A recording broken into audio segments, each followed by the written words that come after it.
ఎర్రగడ్డలో పరిస్థితిని మా ప్రతినిధి విజయభాస్కర్ ప్రత్యక్షంగా అందిస్తారు. ఇబ్బందుల పాలయ్యారు.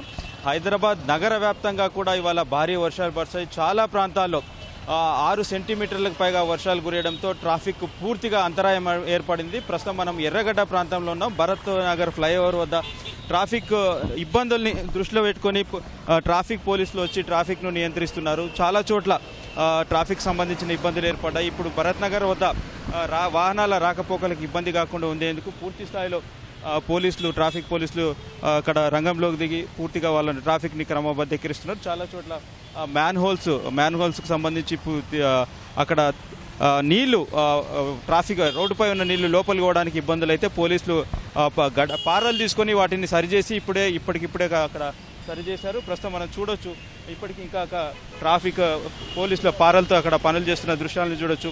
దీంతో రోడ్డుపై నీళ్లు నిలవకుండా వాళ్ళు పూర్తి స్థాయిలో ఇబ్బంది లేకుండా చూశారు. మరోవైపు నగరంలో కార్యాలయాలకు చేరుకునేందుకు ఉద్యోగులకు ఇబ్బంది అవుతున్న నేపథ్యంలో ప్రభుత్వం 1 గంట ఆలస్యంగా వచ్చేందుకు సైతం వాళ్ళకు వెసులుబాటు కల్పించింది. దీంతో చాలా కాస్త వాళ్ళకి ఇబ్బంది తప్పిందని చెప్పొచ్చు. ఇక్కడ ట్రాఫిక్ సంబంధించి ట్రాఫిక్ ఎస్ఐ ఉన్నారు. ఇక్కడ ట్రాఫిక్ని ఉదయం నుంచి ఎట్లా ఉంది, వాళ్ళు ఏ విధంగా నియంత్రిస్తున్నారో తెలుసుకునే ప్రయత్నం చెప్పండి సార్. ట్రాఫిక్ సంబంధించి ఎట్లా ఉంది ఈరోజు? ట్రాఫిక్ సంబంధించి ఈరోజు ఎట్లా? ట్రాఫిక్ కొంచెం ఇప్పుడు వర్షం తగ్గిందండి. ఇప్పుడు మొత్తం జాబర్లు అందరూ బయలుదేరుతారు. ట్రాఫిక్ హెవీ ఉంది. క్లియర్ చేస్తాం, ఒక 10 నిమిషాలు క్లియర్ చేస్తాం. మొత్తం ట్రాఫిక్ సంబంధించి ఇబ్బంది ఉన్నప్పటికీ 10 నిమిషాల్లో పూర్తి స్థాయిలో ట్రాఫిక్ను క్లియర్ చేస్తామని చెప్పేసి స్థానిక ట్రాఫిక్ ఎస్ఐ చెప్తున్నారు. మరోవైపు రామంతపూర్లో భారీ వర్షానికి గోడ కూలడం వల్ల 4 దుర్మరణం పాలయ్యారు. ఇంకా ఇద్దరు శిథిలాలకు ఉన్నట్లు తెలుస్తోంది. అక్కడ పూర్తి సహాయక చర్యలు చేపడుతున్నారు. గాయపడిన వాళ్ళను ఆసుపత్రికి తరలించే ప్రయత్నం జరుగుతోంది. మరోవైపు మెహదీపట్నంలో చాలా చోట్ల నాలాలు మూసుకుపోవడంతో రోడ్లపైకి నీరు ఉప్పొంగింది.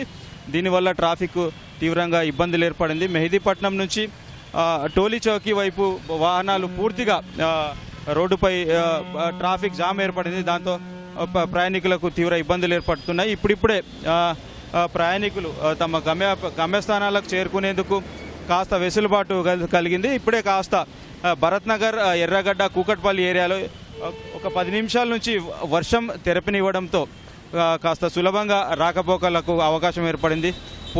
ట్రాఫిక్ పోలీసులు రోడ్లపైకి వచ్చి వాహనాలను క్రమబద్ధీకరిస్తున్నారు.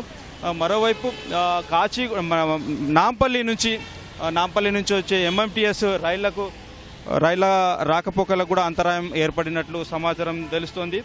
ఇవాళ ఉదయం నుంచి అంబర్పేటలో 95 మిల్లీమీటర్లు, మల్కాజ్గిరిలో 85 మిల్లీమీటర్లు, ఉప్పల్లో 65 మిల్లీమీటర్లు, రాజేంద్రనగర్లో 36 మిల్లీమీటర్ల మేర వర్షం కురిసింది. ఈ ప్రాంతాలతో పాటు నగరంలోని అనేక ప్రాంతాల్లోనూ భారీ వర్షాలు కురిశాయి. దీంతో జనం తీవ్ర ఇబ్బందులు పాలయ్యారు. రోడ్లపైకి వచ్చేందుకు కూడా వాళ్ళంతా ఇబ్బందులు పడ్డారు. హైదరాబాద్కు సంబంధించి ఈ విధంగా ఉందంటే తెలుగు రాష్ట్రాలు, 2 రాష్ట్రాలు, తెలంగాణలో ఇటు ఆంధ్రప్రదేశ్లో కూడా భారీ వర్షాలకు అనేక ప్రాంతాల్లో జనం ఇబ్బందులు పడుతున్నారు. ఆంధ్రప్రదేశ్లో కర్నూలు, కడప జిల్లాలో భారీ వర్షాల వల్ల జనజీవన స్రవంతికి ఇబ్బందులు ఏర్పడుతున్నట్లు సమాచారం అందుతుంది. ఈ నైరుతి ఋతుపవనాల ప్రభావంతో మరో 2 రోజుల పాటు ఈ వర్షాలు ఇదే విధంగా అవకాశం ఉందని చెప్పేసి వాతావరణ శాఖ చెప్తోంది. మరోవైపు హైదరాబాద్కు సంబంధించి ఇప్పుడిప్పుడే ట్రాఫిక్ క్లియర్ అవడంతో ఉద్యోగులు, అటు వ్యాపారులు, విద్యార్థులు తమ పాఠశాలలకు, వ్యాపార సముదాయాలకు, కార్యాలయాలకు వెళ్లేందుకు కదులుతున్నారు. సోమాజిగూడ, ఖైరతాబాద్ ప్రాంతంలో భారీగా ట్రాఫిక్ జామ్ ఏర్పడింది. ట్రాఫిక్ సంబంధించి పూర్తి స్థాయిలో ట్రాఫిక్ పోలీసులు పూర్తిగా ట్రాఫిక్ను అదుపులోకి చేసేందుకు తమ వంతు ప్రయత్నాలు చేస్తున్నారు. అయితే హైదరాబాద్లో ఇంకా 1 గంట సేపు అయితే ఈ ట్రాఫిక్ క్లియర్ అవుతుందని చెప్పేసి అధికారులు చెప్తున్నారు. ట్రాఫిక్ ఇబ్బంది కాకుండా అన్ని రకాల జాగ్రత్తలు తీసుకుంటామని వాళ్ళు చెప్తున్నారు. మరోవైపు రామంతపూర్కు సంబంధించిన ఘటనలలో గాయపడిన వాళ్ళను ఆసుపత్రికి తరలించినట్లు సమాచారం అందుతోంది. హైదరాబాద్లో ఎలాంటి ఇబ్బంది లేకుండా, ప్రజలకు ఎలాంటి ఇబ్బంది లేకుండా చూస్తామని చెప్పేసి అధికారులు చెప్తున్నారు. రాకపోకలకు సంబంధించి ఎలాంటి ఇబ్బంది లేకుండా చూస్తామని ట్రాఫిక్ పోలీసులు చెప్తున్నారు. ప్రస్తుతం నెమ్మదిగా ట్రాఫిక్ క్రమబద్ధీకరిస్తున్నట్లు వాళ్ళు చెప్తున్నారు. Over to studio.